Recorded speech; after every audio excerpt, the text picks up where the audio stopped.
as a species, we're going to have to make some interesting decisions over the next 20 or 30 years in terms of the way we augment ourselves.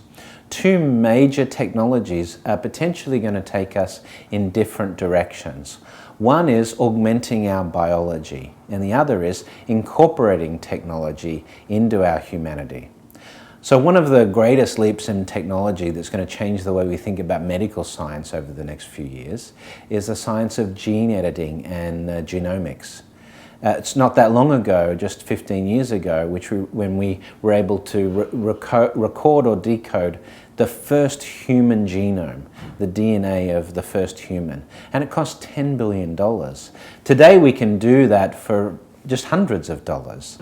But the really interesting science is the application of gene editing technology, whether that's CRISPR or TALEN or some new technology that we're developing.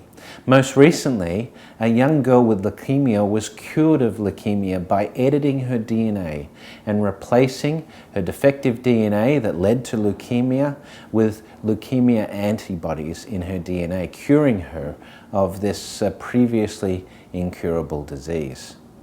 But it's not just biology augmentation. Sure, we'll be able to 3D print replacement human organs, and we'll be able to eliminate diseases like Parkinson's and Alzheimer's because of technologies like this.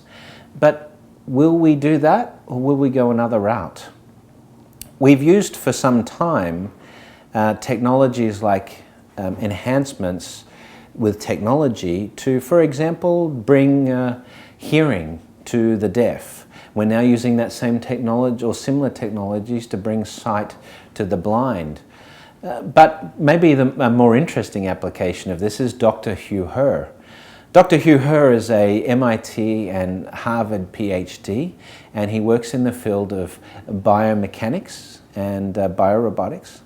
And at the age of 17, as a mountain climber, a very accomplished rock climber, he was caught on a peak of a mountain, I think it was Mount Washington, and for 3 days was stuck in blizzard conditions.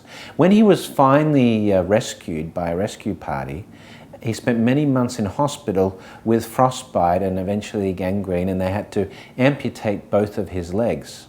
Well, he still wanted to rock climb, so he went into the field of robotics to develop for himself robotic prosthetics that would allow him to climb. And today, he can climb better than his human counterparts.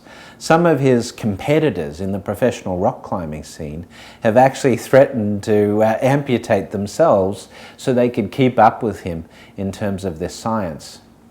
And whether it is Oscar Pistorius, the Blade Runner, or and athletes professionally in this sense, or professionals who are working in specific fields where technology may augment their ability to carry out their job, we may find in the next 15 or 20 years that society has to deal with the ethics of an able-bodied person willingly having an amputation so they can be technologically augmented with prosthetics or a new eye or super hearing or some of these technologies. How will society cope with the ethics of such a dilemma? Well, that's for us to see. But certainly we see these two camps, bio-augmentation and augmentation through technology. Some call it the cyborgification of the human race. But ultimately, again, this is a journey we started hundreds of years ago, and now finally we have the technology to make these dreams and this science fiction that we've called it in the past a reality today.